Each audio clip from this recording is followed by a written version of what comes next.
Welcome, Marianne, to Tikkun and the network of spiritual progressives. And many of the people in our network are interested in hearing why you're running for president. There are a lot of candidates, and some very good ones and some very mediocre ones. Why in the world would you want to be part of that whole thing? Well, first of all, I don't feel I'm running against anyone. I'm feeling I'm running with a lot of really good people. I'm one of those people who thinks it's actually very healthy for our democracy and very healthy for the Democratic Party that so many people are running. I feel like this is an all hands on deck type of moment, and anybody that has some good ideas to bring to the table should do that. But I feel that the dominant political conversation is very superficial. It does not speak to the heart of the matter. It does not factor in people's pain, suffering, despair in anything but the most superficial way. And as a consequence, because it doesn't really speak to the cause, it can only address symptoms. It can't speak to anything that really has to do with transformation. It can't speak to anything that has to do with preventing chaos. And I think that while there is a great temptation at times to just roll our eyes cynically about this and do as you yourselves both do, which is mount, in your case, extraordinarily intelligent counter arguments to the prevailing conversation. At some point, if we do not present within the political system an operational alternative along the line with these alternative conversations, then no matter how many brilliant people are affecting the ethers, changing the conversation from the sidelines, America will continue on the trajectory it's currently on. And I think that all of us, yourselves, myself, everybody, I know everybody you know, millions of people in America are asking right now, how might I best serve? And I have a 35-year career working very up close and personal with people, navigating the consequences, in large part, of damage done by this irresponsible political system. And I have strong ideas about what within that system needs to change. And I also am aware of the games that are played there. It's not that I'm saying anything in my campaign that other Democrats don't know, but I'm saying them because only a deeper transformative journey will change this country. A country is a collection of people. In order for a person to change, you have to address psychological issues, emotional issues, and spiritual issues. A country has to do that too. The United States has to look at its own character defects, take a fearless moral inventory, as they say in AA. Abraham Lincoln said a nation must confess its sins. We have to look at all the issues that I know I'm not telling you anything you guys don't know. But I looked around and I thought, well, who's going to bring that conversation, a deeper conversation and a deeper agenda, an agenda that represents this deeper knowing into this election at a time when I personally don't think anything less deep than that will override this president. I think that those who think that we just got to find someone tough enough to beat Trump is very naive about the nature of the opponent. And I looked around and I didn't see anybody. And I knew why, or at least I knew what that was supposed to mean for me. Mm. And it took me a year and a half to process this. I'm not naive. The inevitable humiliation, the inevitable mean-spiritedness, the inevitable mockery, even among people who theoretically should get this. But one conversation would lead to another circumstance. And here I am, and I've passed the Rubicon. Mm-hmm. I'm doing this. And I thought that they would give me my 15 minutes because they gave it to Ben Carson, they gave it to Herman Cain. I thought they'll give me my 15 minutes and that's okay because I knew I could do a lot with that 15 minutes. I didn't expect them to be as vigilant at keeping me out of the room. But I had my CNN town hall last night. How was that? It was great. I mean, I'm not saying I was great, but my experience was great. And I'm like the little engine that could. You know? And in our filing, the FEC filing, we've raised $1.5 million, which in the scheme of presidential politics is not much. But in the scheme of like life, means yeah, we can start a campaign here. And I don't know what the will of the American people will be. That's up to the American people. I don't know how the voters in Iowa or New Hampshire or South Carolina or Nevada or now California with early voting. I don't know if they're going to caucus for me or primary for me. I don't know if I'm going to be successful at reaching them. But I feel I'm in my dharma to be here. I feel I was supposed to be in that CNN town hall last night. I was supposed to get on a plane and be in Concord, New Hampshire today. And I know I'm supposed to be campaigning in Concord, New Hampshire tomorrow. Mm. You know, there's a term, I don't know who originally said this, but I've always thought it was a powerful line: to be fully invested in an effort and unattached to the results. You have to be attached to the extent to which people and yourselves, and I'm very, very grateful, people have given money. And when people give money to a campaign, I think obviously it's an issue of integrity, that you're in it to win it. So I'm not saying I'm not making every reasonable effort, because I think people who invest in your campaign expect no less.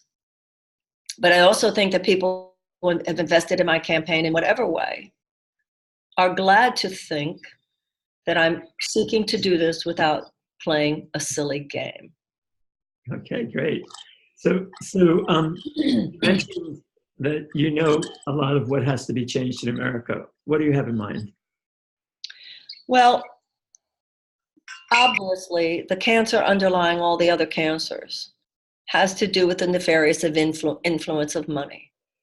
Has to do with the fact since 1980 in the 80s, we have bought into, and our government has become handmaiden to, a market-based system which puts fiduciary responsibility to corporate stockholders before advocacy for the health and well-being of the people and the planet on which we live.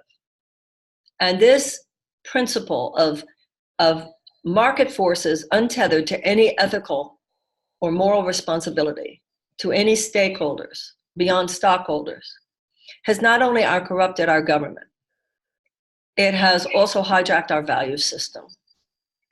I remember the first time I ever heard you speak, Michael, it was I think it was in a basement of a church or something in New York City. I think it might have been in the 70s. You know, this, when you first went, I was hearing you talking about politics of meaning and compassion, all these human, you know, politics today does not speak to the heart of the matter. And it's all about economics as opposed to humanitarian principles in a way that has not only not created economic abundance, or at least not for anyone other than a 1%, it has caused unbelievable devastation. Wealth inequality beyond anything since 1929, 40% of the American people struggling on any given day, health, food, rent, transportation costs, the economic despair, the chronic economic despair. What will I do if I get sick? What will I do if one of my children gets sick? How will I send my kids to college? How will I pay my college loans? This chronic anxiety, which I believe, and I think a lot of people believe, was the genesis, the petri dish out of which arose the phenomenon of Donald Trump. And so I believe that for a person to transform our lives, we have to transform them from the inside out. Whatever our spiritual path, whatever it could be secular, it could be AA, you have to ask yourself some deep questions. So I think America has to ask itself some deep questions. Where are we not who we say we are? Where are we not living the very principles on which we purport to stand? So in 1776, we repudiated an aristocracy, but we have reverted to that paradigm. And I think the point here is that the American Revolution is an ongoing process. We repudiated an aristocracy in 1776, and I think we need to repudiate it again because it's back. I always say in all of my talks, Blacks and Jews know that none of this stuff's new. This is just an old virus coming back around again, an old spiritual malformation that basically says some people matter and other people don't. It's really as simple as that. So there are three areas where I feel represent massive bleeds. So on one hand, we don't have universal health insurance because God forbid we should cut into the short-term profits of health insurance companies and big pharma. We don't adequately fight climate crisis. Why? Because God forbid it should cut into the short-term profits of fossil fuel companies. We don't have reasonable gun safety laws because God forbid it should cut into the short-term profits of gun manufacturers. And we have primarily a war machinery, brute force oriented national security agenda as opposed to a peace creation agenda because God forbid it would cut into short-term profits for defense contractors.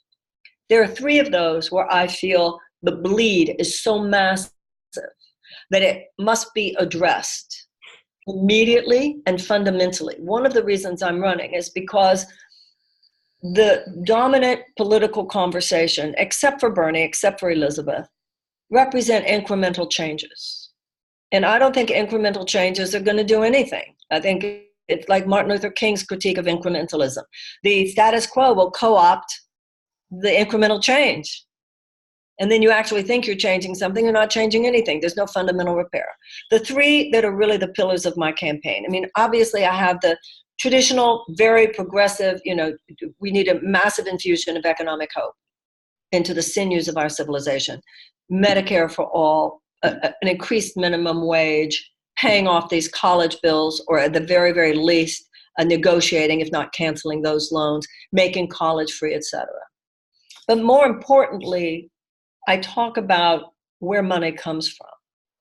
Money doesn't come from a few moguls who are going to drop their crumbs for you every once in a while if they feel like it. That's an aristocracy. That's a king. That's the upper classes. That's just an aristocracy. Money comes from unleashing the spirit of the American people. And one of the places where the greatest humanitarian disaster resides, which just happens to be one of the great economic travesties, and it's not an accident that they're the same, is the crisis of millions of American children who live in chronic trauma. We have millions of American children who go to school every day in schools that don't even have the school supplies that are adequate for teaching a child to read. And if a child cannot read by the age of 8, the chances of high school graduation are drastically decreased. The chances of incarceration are drastically increased. Many of these children are experiencing a PTSD that psychologists say is really no less severe than a returning veteran from Afghanistan or Iraq. And if you're a returning veteran, it's post-trauma. This is present trauma. These kids are traumatized and triggered, and that trauma is triggered and re-triggered every day. Millions of them live in America's domestic war zones, where the violence on their streets and in their families, in their communities, in their schools is so great. And all we're doing is normalizing their despair because they're in the other part of town. This is collective child neglect. If an individual did this, we call it unethical at best and criminal at worst. But these children aren't old enough to vote. There's no constituency. They're not old enough to work, so there's no financial leverage. And in a system, So what would you do as president? We need a massive realignment of investment in the direction of children 10 years old and younger. And I would establish a cabinet-level United States Department of Children and Youth. We should be rescuing these children no differently than if they were the victims of a natural disaster. Also, with everything that we know now about what happens in the brain of a child 8 years old and younger, the neuroplasticity, the cognitive retention, it's so beyond this. If you want to see the gold that we're not mining and the entrepreneurial spirit that we're not unleashing, it's in every American kindergarten. But we're the only major country that bases our educational spending primarily on property taxes. So to me, children is my first issue of profound, what I see profound need that needs to be addressed. The second is reparations for slavery. You might have heard me talk about. I don't think the average American is a racist, actually, but I do think the average American is vastly undereducated about the history of race in America. We have 2.5 centuries of slavery, followed by 100 years of domestic terrorism. And the economic restitution that theoretically would have been addressed by 40 acres and a mule was not given. And the gap between white people, in many cases, certainly in the South, who had made their money well before the war, that was certainly lost during the war, and black people who had been slaves until that time, that gap has never been closed. So I think we need reparations for slavery. And then the last one, major pillar for me, is what I mentioned before about our national security agenda being almost solely based, not because of genuine, legitimate military needs, but rather because of short-term profits for defense contractors, on modes of brute force, on modes of preparedness for war and how to wage war, as opposed to waging peace. Even Donald Rumsfeld said we need to learn to wage peace. So I want a massive peace creation agenda, and I also want a U.S. Department of Peace in order to take care of those things. So I wanted integrated politics. I wanted holistic politics. I don't want to just talk about getting you health care. I want to talk about the fact that our healthcare system isn't even a healthcare system. It's a sickness care system.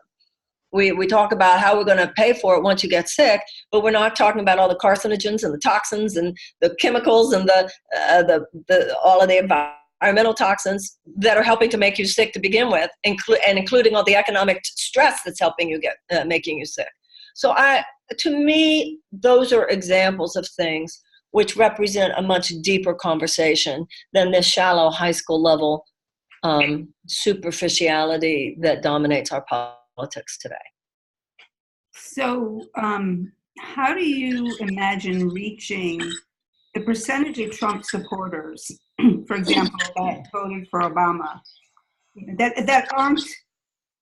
that we won't be so quick to write off, but actually could be reachable if we found a way to speak to them that made them feel valued and heard? How would you imagine reaching those folks? That's the strategic mind. And the strategic mind is the problem. It's not the answer. Donald Trump is president. How did that happen? There was no way to predict it. We're living in a world historic moment. Any success I've had in my career has come from speaking the truth as I understand it to the best of my ability. And that's what I'm doing here. And I believe that conviction is a force multiplier. And if there is something here that resonates with the heart of enough other people, then it will become a resonant political force, or it won't. But if I look at strategy, which would then knock me off my innocence, I said, somebody asked me that question. I said, I don't know. It's Shakti that's going to come from the quantum realm. So you said something about wanting to release the entrepreneurial spirit of Americans, and that, and yet there are some who believe that that ends up being a very individualistic and entrepreneur energy focused on one's own, let's say, selfish needs rather than on communal needs. So do you have some idea about how to release entrepreneurial energy that would be done in a communal way rather than an individual way? The entrepreneurial spirit, to me, is no different than the creative spirit. If you want to see the entrepreneurial spirit, go into any kindergarten. Go into a Montessori classroom. Look how entrepreneurial it is. So the rugged individualism of the American psyche is an upside. But as we're all very aware, it's become a rugged narcissism because of exactly what you've been talking about for so many years, because our value system got hijacked. And individualism that is a selfishness. If you look at the cells in the body, when the cell actualizes to its highest place, it's led to collaborate with other cells for the healthy functioning of the organ and the organism of which it's part. We've become malignant cells. A cell in the body that says, I don't want to be part of the healthy functioning of the lungs. I want to go off and do my own thing. That's a cancer cell. So we're all aware that's the problem, but that has to do with purpose. The problem was not that the cell emerged, the life force out of which the cell emerged. That's a beautiful thing. The issue is that it forgot that the malignant cell forgets its collaborative function. Mm-hmm. So to me, the entrepreneurial spirit is not the problem. The problem is when you forget that the whole purpose of your creativity is to collaborate with the creativity of others to serve something bigger than any individual. So how does that affect what kinds of changes you imagine in the capitalist order, or is, you know? When I was growing up, the social contract was that the corporation did have. It was believed to have an ethical and a moral responsibility that to the workers and to the community. You know, we used to, you know, for people to retire with dignity. You took care of a worker. You realize, you know, you've given all these years to the company. You don't just drop them when they get to be older, because you can get a younger person to come in part-time without benefits. Starting in 1980, you know this very well, all of a sudden, the only responsibility the corporation has is to the fiduciary responsibility to its stockholders. It's not our responsibility what happens to the rest of the stakeholders. Well, that has eroded our democracy. It has eroded our value system. It's eroded our hearts. Now, the real problem, as we know, is not just that this was promulgated. The real problem is that because of everything from the Koch brothers to Ronald Reagan and so forth, and everything that unfolded from there, the government became a handmaiden to those very corporate forces through tax cuts. Look at what happened in 2017. This $2 trillion tax bill that gives 83 cents of every dollar to the wealthiest individuals and the wealthiest corporations. Subsidies, $26 billion last year alone to the fossil fuel companies. Why are we paying a subsidy? So repealing Glass-Steagall, all of these things. What you do is you take back the money from the people who shouldn't have stolen it to begin with. You repeal that tax cut, you stop those subsidies, and you put back in reasonable financial regulations, which we have been aware since FDR were necessary in order for capitalism and untethered capitalism not to be the monster that ate America.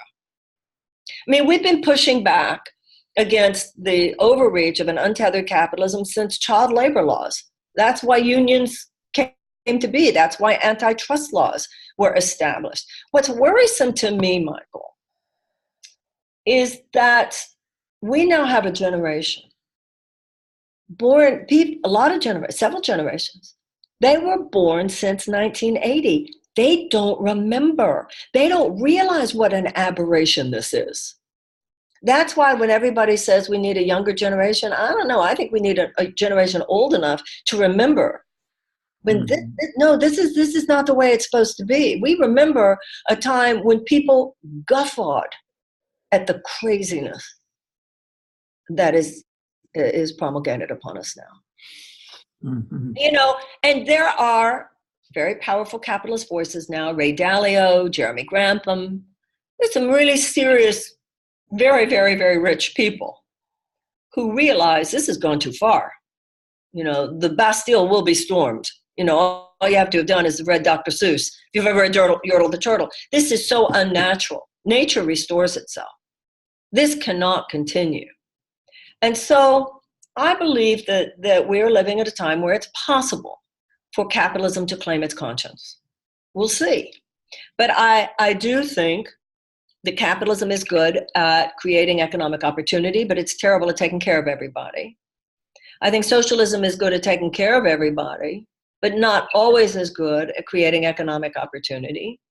But if you move beyond what the words are, and then you claim the yin and the yang that's possible, it's called righteous commerce. We'll see. But I know as president, I would be very clear that my job is to advocate for the people, not to advocate for the moguls. Well, that sounds terrific. We definitely need a president who can do that. So I wonder if what you just said when you were saying, well, here's the problems with socialism, do you think that includes the kind of socialism that Bernie Sanders is talking about? No, I mean, look, Bernie, people are so, I hate to say it, but a lot of people in this country are very ignorant of what's really happening in other countries. So they talk about what damage socialism does. Well, there are a lot of rich people in England. There are a lot of rich people in Denmark. There are a lot of rich people in Germany. It doesn't mean that people can't create wealth when he talks about democratic socialism. And what do you think? I don't need to tell you guys this. What do you call the fire department if not a socialist institution? What do you call the police department if not a socialist institution? So, it's this propaganda.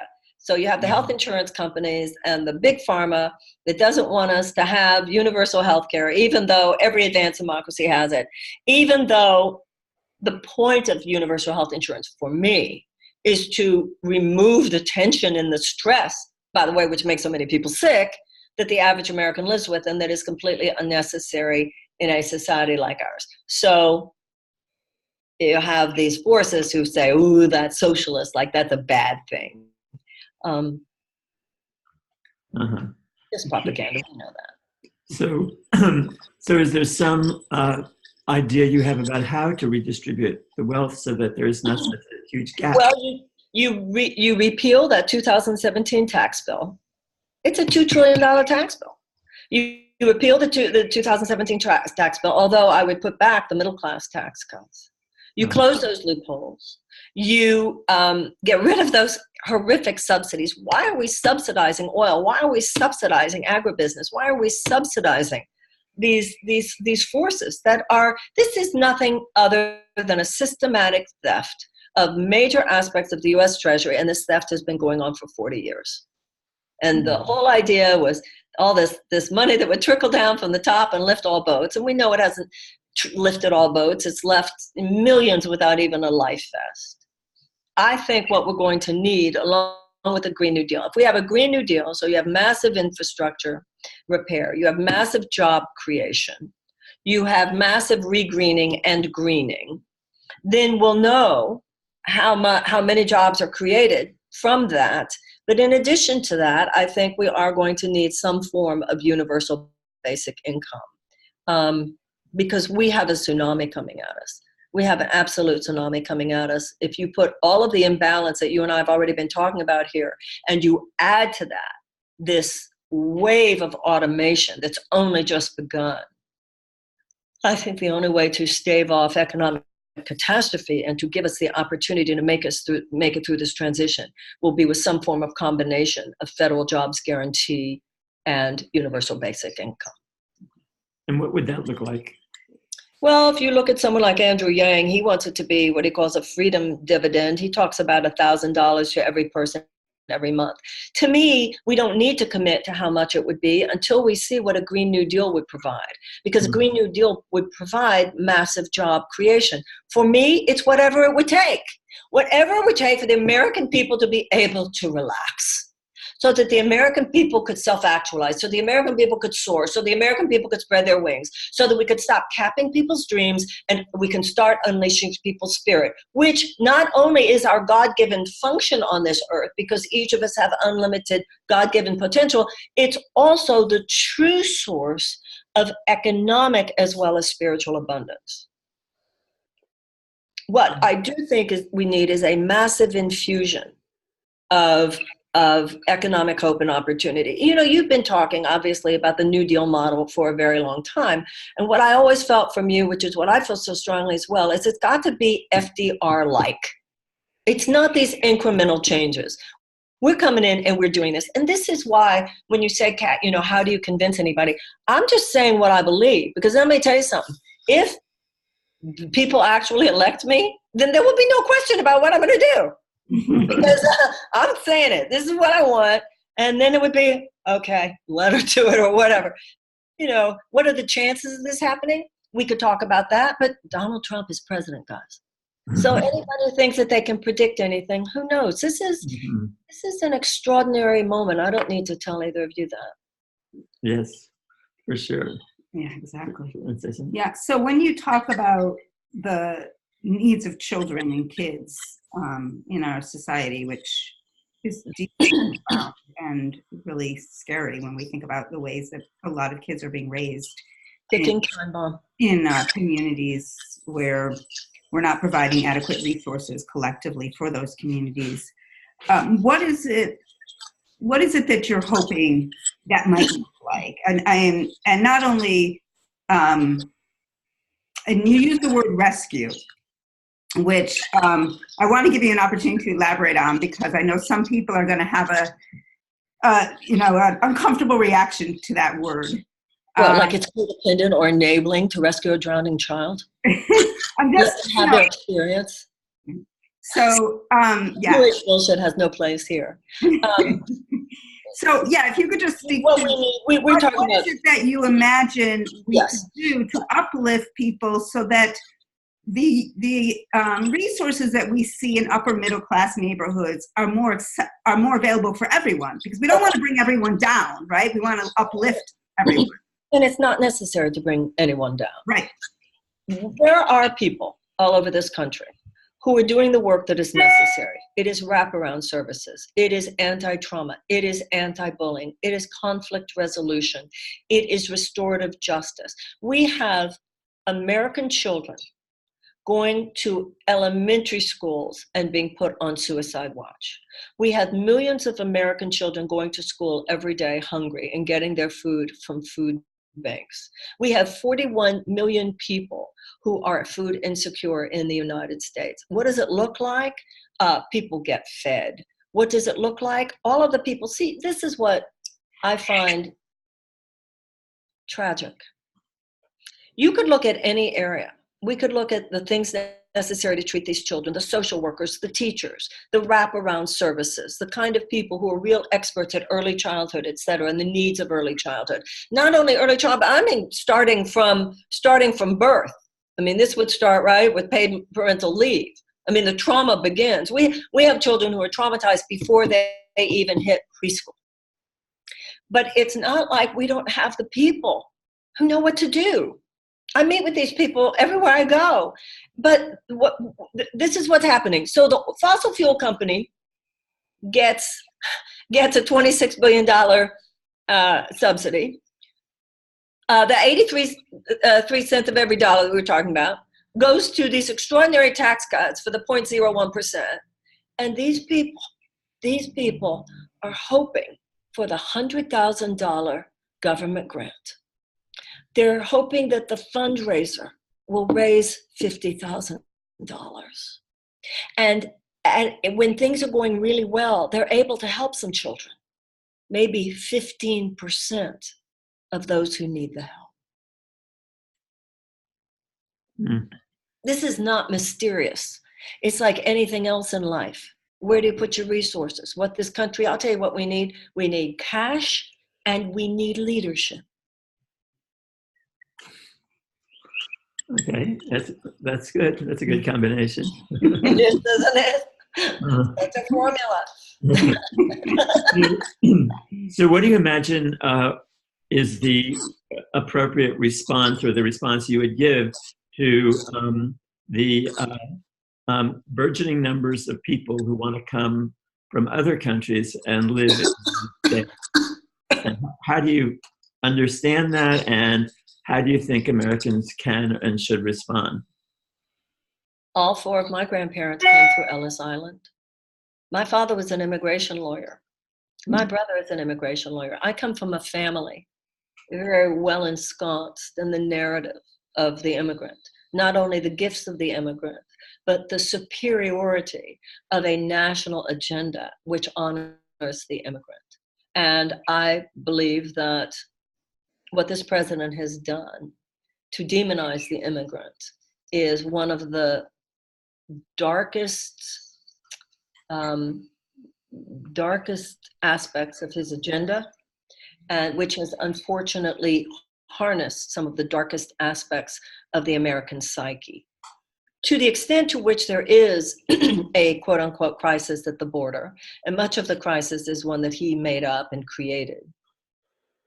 Even to the extent to which there is a legitimate crisis, the crisis in my mind is the crisis that is the human devastation that created, whether it's Guatemala, El Salvador, Honduras, such countries where people would live in such despair, whether economic or fear of violence.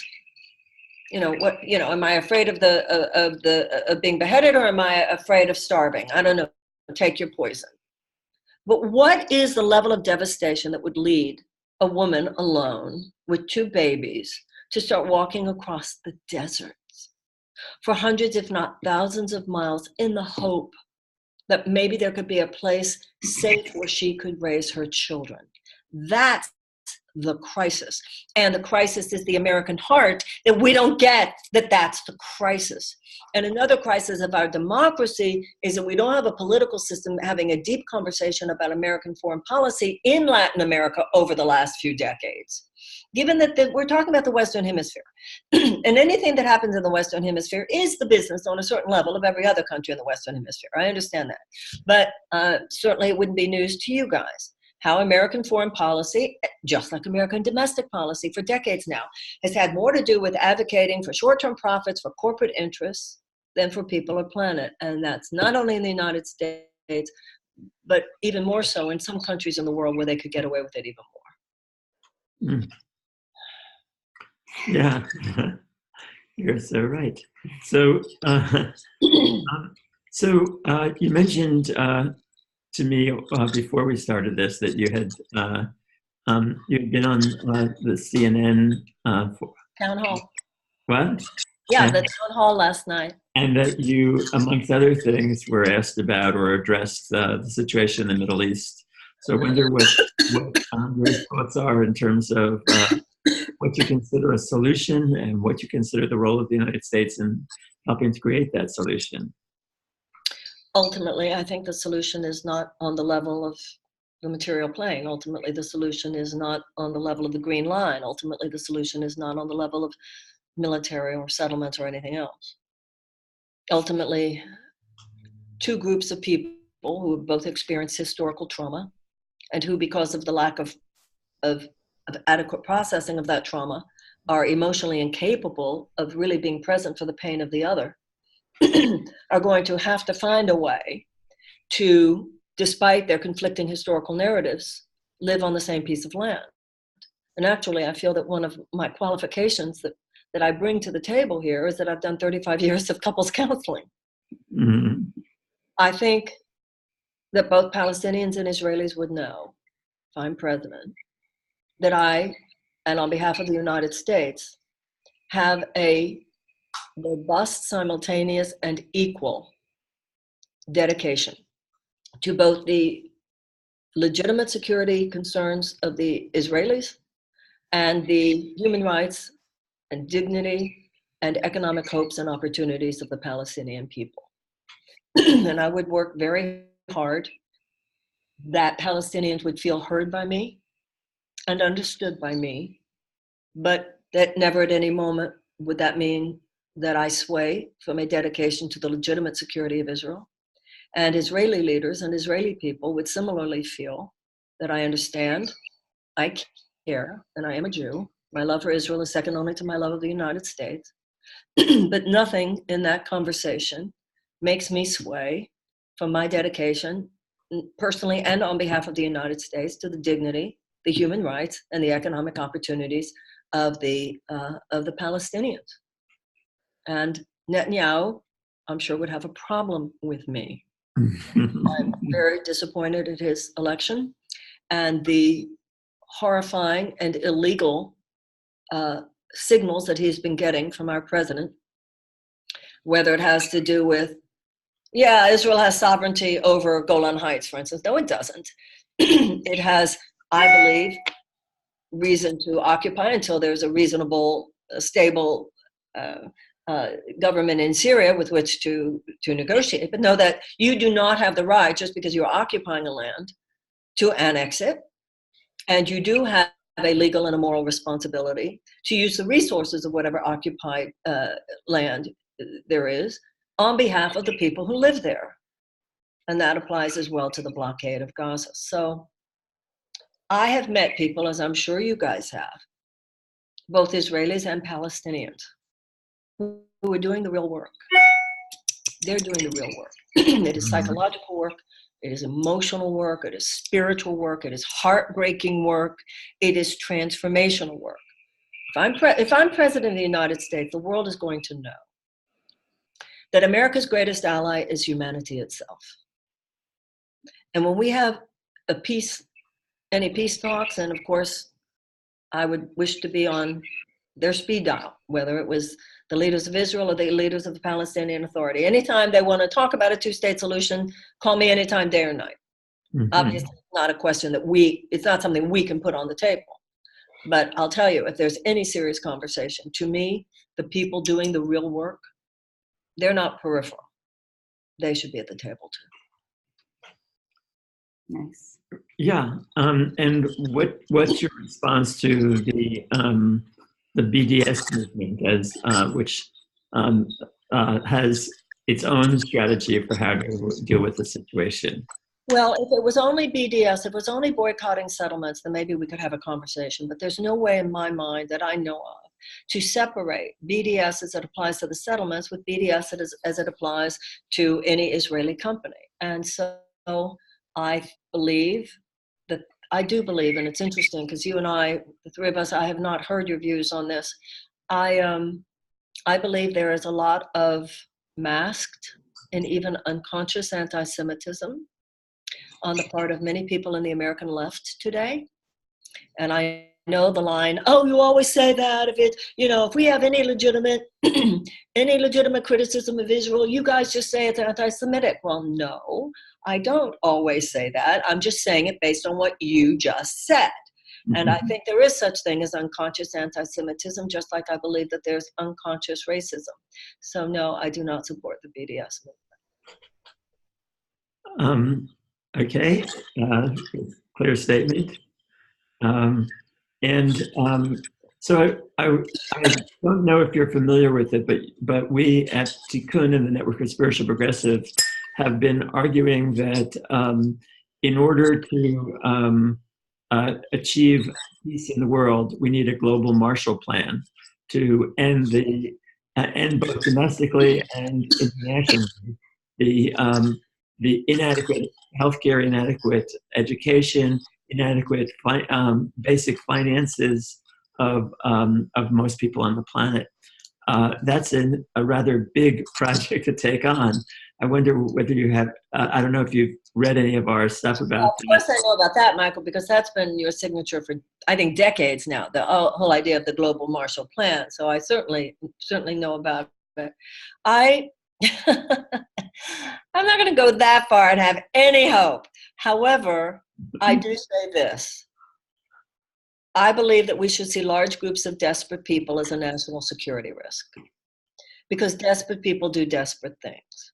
And desperate people are more vulnerable to ideological capture by genuinely psychotic forces. So when I talk about a robust relationship between peace creation and war preparedness, reasonable war preparedness, and a robust peace creation, I see four factors that I see the United States involved with in a very proactive way as a peace-creating agenda. Number one, expanded economic opportunities for women.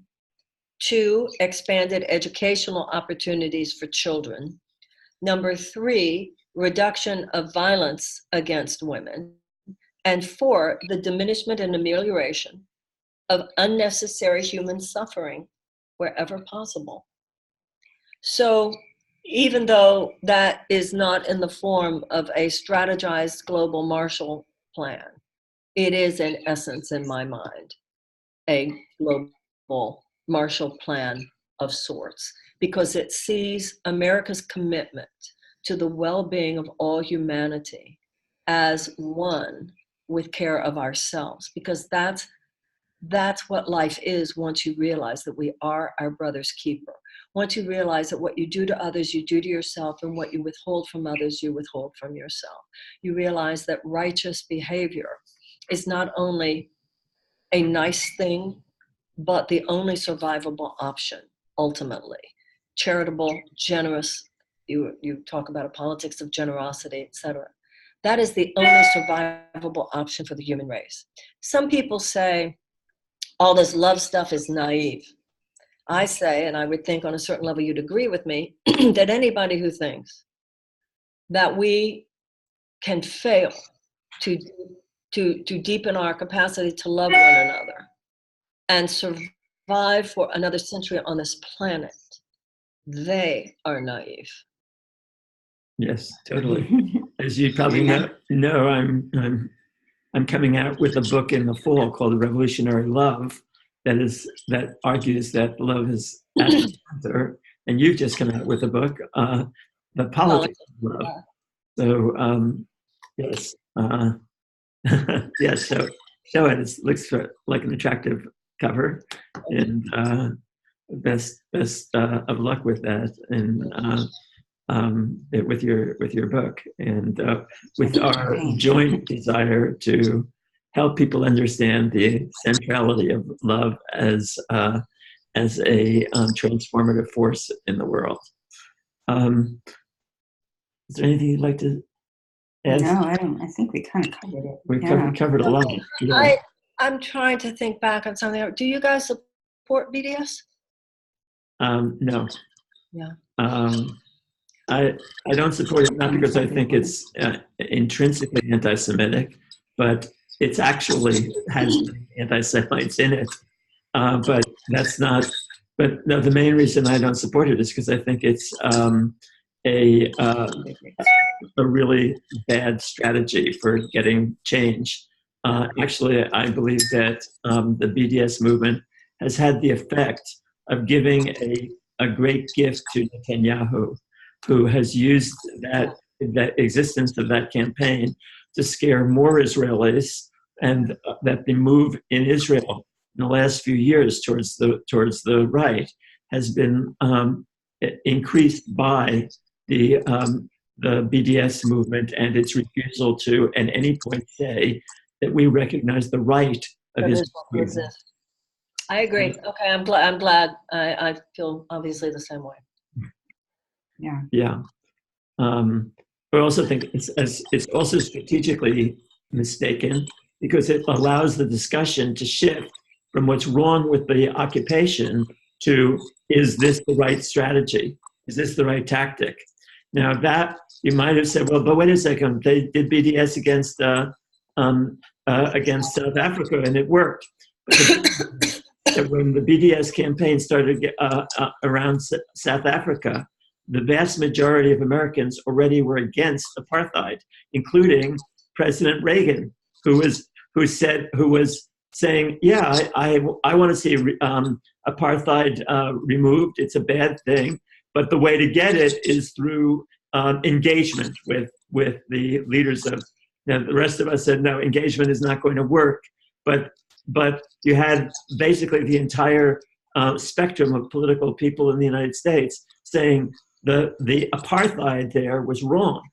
In the case of Israel and Palestine, there is no such consensus, and the energy should be going to helping people understand what is really wrong with the occupation of the West Bank and the isolation of Gaza, the blockade of Gaza, and instead that would be an important thing, and that's why we advocate for one person, one vote as an alternative focus, that to call on Israel to either allow Palestinians to have their own state, or if they're going to be ruled over by Israel, to have a vote in the Knesset, which they have inside the Green Line, but they do not have the several million people who live in the West Bank and Gaza.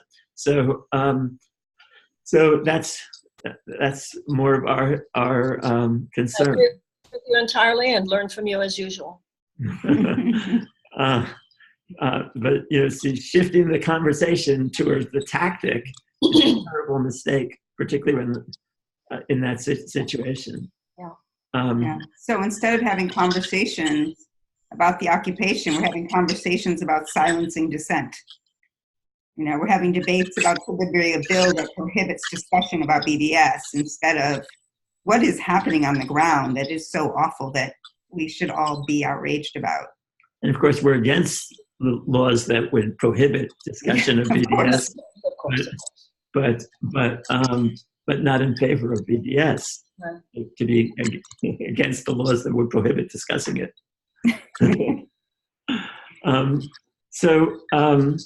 I guess just one more question that I have. No, go ahead. I'm good. Yeah, and that is, if you would allow yourself to fantasize a world, let's say after 8 years after a Marianne Williamson presidency, what do you imagine it would look like? I believe that this country has a 20-year period ahead of us of genuine transformation. I foresee a world when I've been president when people know we've started. Mm-hmm. We need a new social contract in this country. The president doesn't have a magic wand, nor should he or she. Thank God right now he or she doesn't. I see President Trump as an opportunistic infection. This could only have happened because of a weakened societal immune system. And that has to do with citizenship itself. We need an awakening of the citizen gene, the citizen dimension. I want people to see that citizenship, proactive activism, such as you two represent so powerfully, is an aspect of a well-lived life. Once that happens, America will be fine. And it will have grown from this crisis. If I am elected president, everything will not be quote unquote fixed during the time of my presidency, but the ship will have turned enough that I feel I will be able to go off into the sunset of my life, feeling like the American people are going to take it. Mm-hmm. Beautiful. What I hear in your words, Marianne, is an incredible ultimate trust in the American people. Yes. Once we kind of redirect our energies and get back to our ethical core, which you see in times of emergencies, and you see people responding with incredible valuing caring for others over money again and again and again in emergencies. So I'm really hearing your trust in the American people. We're a decent people. I believe that very strongly. We're a decent people. I'm not saying we're better than any other country, but we're as good as any other country. We're decent people. I think the average American has a sense of fair play, and we're fine. The problem is that our politics is so disconnected from our goodness. Far more people love than hate in this country and in this world. But those who hate with conviction, and conviction is a force multiplier. So those who hate are active and strategic and organized today. And those who love need to become active and strategic and organized. And my hope is for this campaign to make people feel like this is one way to operationalize their love in the social sphere, in the public and social sphere. Mm-hmm. So your answer there raises another question for me. I'm sorry, one last one. So how do you imagine dealing with changing with the reality that there is a section of the liberal and progressive world that is understood by others to believe that all that all men are sexist and that all white people are racist, and that the primary task of our country now is to repent and convince people that they should repent for the evils of the past and the evils they are perpetuating in the present. Well, I see what you just said were two distinctly different things. Yes. The first half of what you said, I categorically disagree with. The second part of what you said, I do agree with. The first part, that all white people are racist, that all men are chauvinist pigs, etc. I do not agree with that. I do not believe it. And I believe that a smug, self-righteous, intolerant left-winger is no less dangerous to the fabric of our society than a smug, self-righteous, intolerant right-winger. Mm-hmm. The second part of what you said, that we must repent, I agree with. But you repent collectively. You repent collectively. And that's why I want a program of reparations. The difference between reparations and race-based policies is that a reparations does acknowledge there is a debt to be paid, and as such carries the spiritual force and the moral force of genuine repentance. But that's very different than every white person going around feeling like they're racist and maybe they just don't know it yet, and all men are pigs and maybe they just don't know it yet. I mean, it's gotten so extreme. I've heard people say, if you have a platform, you should give it to those who haven't had a platform, all that stuff that I'm sure you know very, very well. I simply, no, I don't care if your judgment and your hatred is coming from the left or from the right. I'm not enrolled. When you talk about reparations, and I don't remember if I heard you speak to reparations only for African Americans or also for Native Americans. Well, it's a different category, and on the issues section of my Marianne2020.com website, which I hope people will go to, most of the issue with Native Americans, as I'm sure you realize, is less about reparations per se, more having to do with treaties throughout our history, which has been very unfairly negotiated, treaties which America did not live up to. So there are many lawsuits that, for instance, during Obama's term, $83 million. I mean, there are lawsuits that the administration would, if I were president, actually support the right of Native Americans to sue the United States for broken treaties and so forth. I think the first thing we can do is to give back the Black Hills of South Dakota. They were promised in the 1860s to the Sioux. They belong to them. There is a way of giving back the Black Hills, which was their sacred territory, in a way that would not interfere with the operation of that state. So there are many things when it's simply you go through the treaties that already we just need to mend where these treaties are broken. I also believe, of course, with the Keystone Pipeline everywhere. That includes Iowa. I mean, that pipeline is a disaster even where it doesn't have to do with native territory. But these are the kinds of things where it has not seemed to me, nor in my reading of it, is this the request on the part of Native tribes so much as the horrific the horrific incidents of poverty, the horrific incidents of violence, particularly violence against women. When in certain situations where men are coming, and this has become prevalent, where people come in from outside the reservation, horrific acts of violence, particularly against women on the reservation, and the tribe doesn't even have the proper ability to legally hold these people accountable. So the reparations, to me, for Native Americans, now if someone educates me differently, I'm open to that. But my sense of what reparations would look like, whereas with descendants of slaves, it is a specific, this is the amount of money dispersed over 20 years to be used for projects of economic and educational renewal. Whereas with Native Americans, it has to do with many different instances where broken treaties, opportunities that are simply should be granted because they are the continental, the United States, etc. So You know, I failed to ask one last question. I keep on going to last, but then obviously not last. And that is, so there is an impending growing environmental crisis. What part of your vision is that, and how would we do it? I see the climate crisis as the great moral challenge of our age. The people who, mainly fossil fuel companies and so forth, that have sought to obstruct the effort to deal adequately with the climate crisis, they have been wrong and they are wrong. And as president, I would make it very clear, as I very clearly articulate as a candidate, the debate is over. The first thing I would do is appoint a world-class environmentalist to head the Environmental Protection Agency.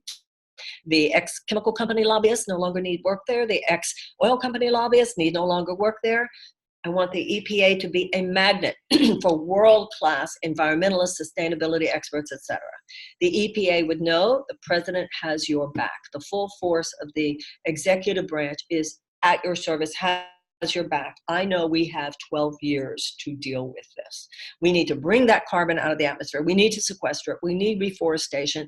We need to deal with the nitrous oxide, with the methane, the factory farming. We need to develop sustainable energy systems. We need the Green New Deal. We need sustainable modes of mass transit and so forth. And we can do this. The American people have gotten out of the habit of doing great things. We've gotten out of the habit of expecting reasonable service and advocacy from our own government. We've gotten into the habit of asking for far too little. We've gotten into the habit of mere incremental change. And it's one of the reasons we're weakened.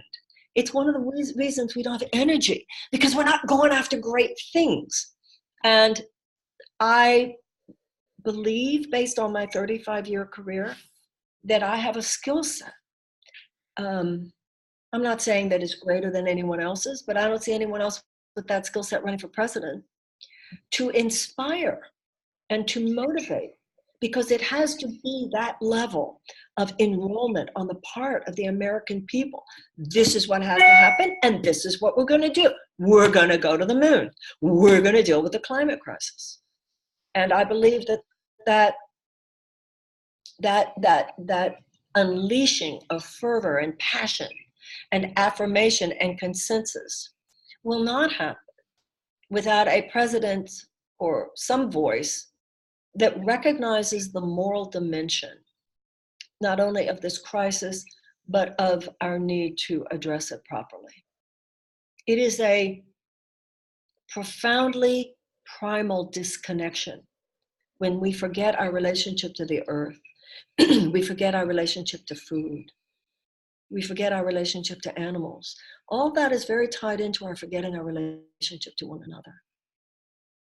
I'm also very aware of the history of the Western world, the pagan cultures, how there were women in every village in Europe who would hold aloft the ceremonies that kept people in a sense of divine partnership and relationship to the earth and to the sky, to the waters, and that the destruction of those cultures was necessary in the eyes of the early dispensation of the Christian church, not the Christian church today, but because it was instituting a new dispensation where instead of man seeing himself in divine partnership with nature, they were presenting the dispensation that God had given humanity power over nature.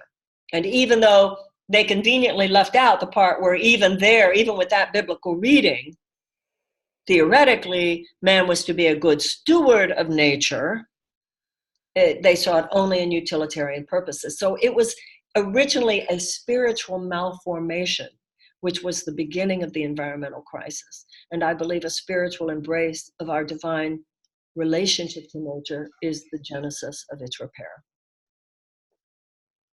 Great. Well, you know, I'm sure that that the Torah calls for a once every 7 days to rest and not work, and once every 7 years for the whole society to stop work, and once every 50 years to redistribute wealth and people go back to the original equal distribution. But that's another conversation for another time.